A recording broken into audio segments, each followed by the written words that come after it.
High, gardening with প্রিয়তা চ্যানেলে তোমাদের স্বাগত। আশা করি তোমরা সবাই ভালো আছো। এই গাছটা দেখে অনেকেই হয়তো চিনতে পেরেছো, এবং যারা চিনতে পারছো না তাদেরকে বলে দিই, এটা হলো ক্যাপসিকাম গাছ।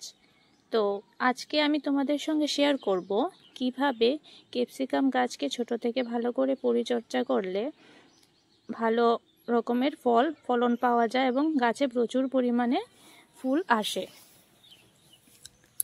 তো এই দুইটা ক্যাপসিকাম গাছ আমি একদম ছোট থেকে চারা বসিয়েছিলাম টবে, আর এই চারাগুলো অবশ্যই 10 ইঞ্চি টবে বসালে খুব ভালো হয় ক্যাপসিকাম গাছগুলো।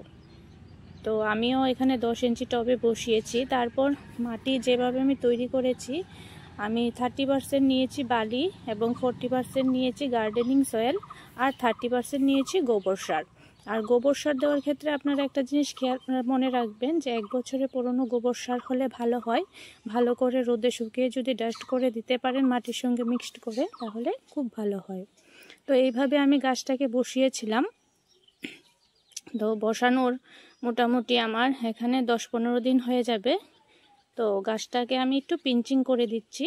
পিঞ্চিং করে দিলে কি হবে, গাছটাতে প্রচুর পরিমাণে নতুন নতুন ব্রাঞ্চ আসবে আর গাছটা অনেকটাই ঝোপলালো হয়ে উঠবে। তো এইভাবে আমি পিঞ্চিং করে দিচ্ছি গাছটাকে। আর তারপরে গাছটাকে আমি সপ্তাহে সপ্তাহে গাছটা বসানোর পর 1 সপ্তাহে একবার করে আমি গাছের মধ্যে শস্যের খোল ভেজানো জল দিয়েছিলাম। আপনারা চাইলে শস্যের খোলগুলোকে রোদে শুকিয়ে ভালো করে ডাস্ট করেও দিতে পারেন, আবার শস্যর খোলটাকে জলে ভিজিয়ে 24 ঘন্টার মতো রেখে সেই জলটাও গাছে দিতে পারেন। এটাও খুব উপকার হয় ক্যাপসিকাম গাছের জন্য। তো আমি ভালো করে মাটিটা ভালো করে কুড়িয়ে দিচ্ছি। এই কাজটা আমি প্রত্যেক গাছের জন্যই করে থাকি।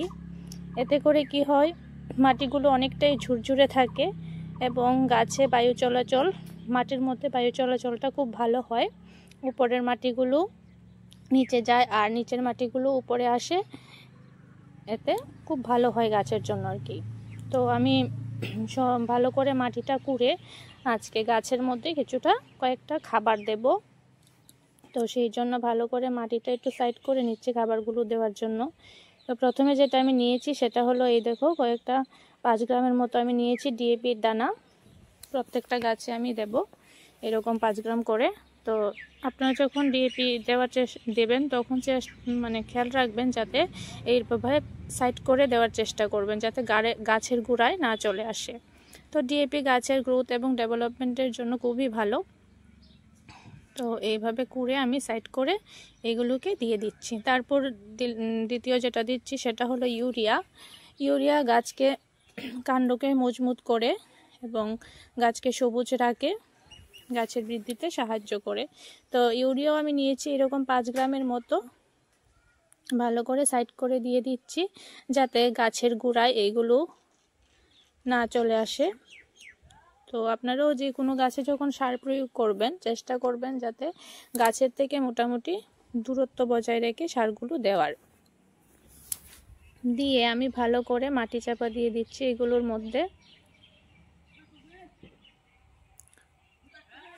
আর এই অনেক সময় দেখা যায় কি, ক্যাপসিকাম গাছগুলোর মধ্যে পোকার সমস্যা হয়। তো আপনারা চেষ্টা করবেন কিছুদিন পর পর নিম তেল স্প্রে করার। তারপরে আমি কিছুটা জল গাছগুলোর মধ্যে দিয়ে দিচ্ছি ভালো করে, যেহেতু এখন সার দিয়েছি তো একটু বেশি পরিমাণেই জল দিচ্ছি। কিন্তু আপনারা খেয়াল রাখবেন এই ক্যাপসিকাম গাছ কিন্তু বেশি জল পছন্দ করে না। মাটি শুকিয়ে গেলে যতটুকু প্রয়োজন জলের ততটুকুই দেওয়ার চেষ্টা করবেন। দেখুন বন্ধুরা, আমার মোটামুটি এখানে 15 দিন পরে আপডেট। আমার গাছগুলো কি সুন্দর হয়ে ঝাঁকড়া হয়ে উঠেছে দেখুন, আর অনেকগুলো ব্রাঞ্চ এই কাটিং করার ফলে আমার বেরিয়েছে কিন্তু। আর এই ক্যাপসিকাম গাছগুলো আপনারা চেষ্টা করবেন যেখানে রৌদ্রযুক্ত জায়গাতে গাছগুলো রাখার, আর যেখানে মোটামুটি ভালোই সূর্যের আলো পড়ে ছায়াতে এই গাছগুলো রাখলে অনেক সময় ব্যাকটেরিয়া বা ফাঙ্গাসের আক্রমণ হয়। তো যতটা সম্ভব যেখানে রোদ ভালো হয় পাওয়া যায় সেখানে রাখবেন। তো দেখো বন্ধুরা, মোটামুটি এখানে আমার 25 দিন পরের আপডেট। আমার গাছে কি সুন্দর অনেকগুলো ব্রাঞ্চ যেমন বেরিয়েছে এবং প্রত্যেকটা ব্রাঞ্চ থেকে অনেকগুলো ফুল এসেছে।